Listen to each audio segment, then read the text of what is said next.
Sophisticated and new, that's how police are describing a phone scam that defrauded 5 people here in Toronto out of more than $5 million.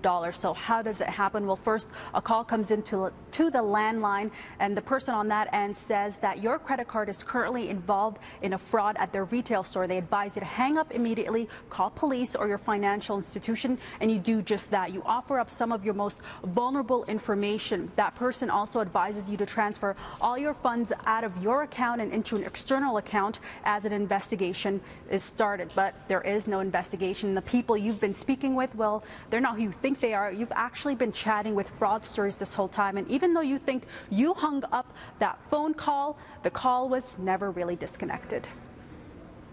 There is an effort to convince the victim of the need for secrecy. They're persuaded that there is an ongoing bank investigation involving perhaps a complicit employee, and this is again a fabrication. And they will keep the victims, the calls ongoing for several days. And I believe the reason for doing so is to ensure that no efforts are made to recover the money whilst it's being withdrawn from wherever it's been sent to. Typically, when wire transfers are made, it's difficult to move that money along.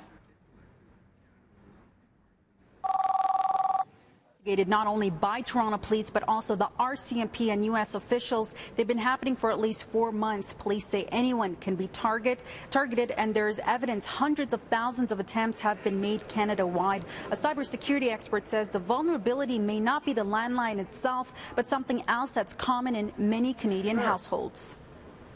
The major vulnerability here is really relying on potential vulnerabilities in VoIP, voice over IP phones, that exist in a lot of residences today. There's been a lot of documented mechanisms on exposing vulnerabilities in VoIP systems. It's been publicly available. We've seen it in the wild, both on a personal level and commercial level. There's just a lot of ways to compromise VoIP systems. With landlines, it's a little bit more difficult and really goes what I call to the old-fashioned ways of intelligence gathering.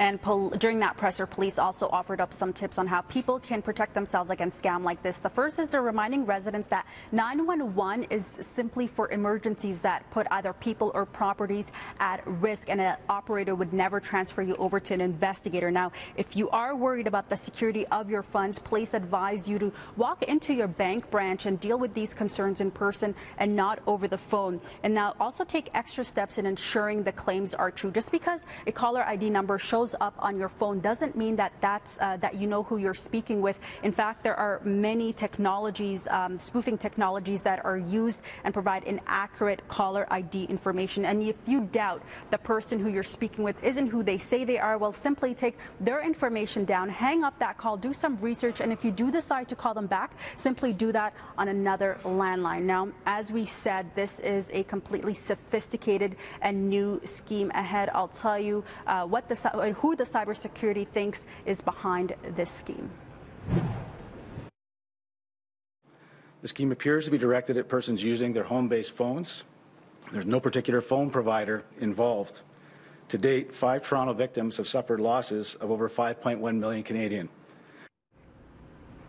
We've been telling you about a new and sophisticated phone scam that dupes victims into thinking they're speaking with 911 operators or their financial institutions, when in reality they're just giving all their private and vulnerable information to fraudsters. Now, a cybersecurity expert we spoke with today says this type of scheme can only be the work of a serious crime ring.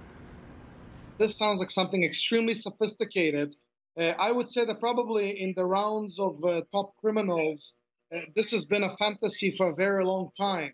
When you have this type of a mechanism being executed, it really falls into 2 categories. Category number 1 is this is a state-sponsored type of attack where you have a government body standing behind you because you need to be very well funded and lots of technical support to be able to perform something of this nature.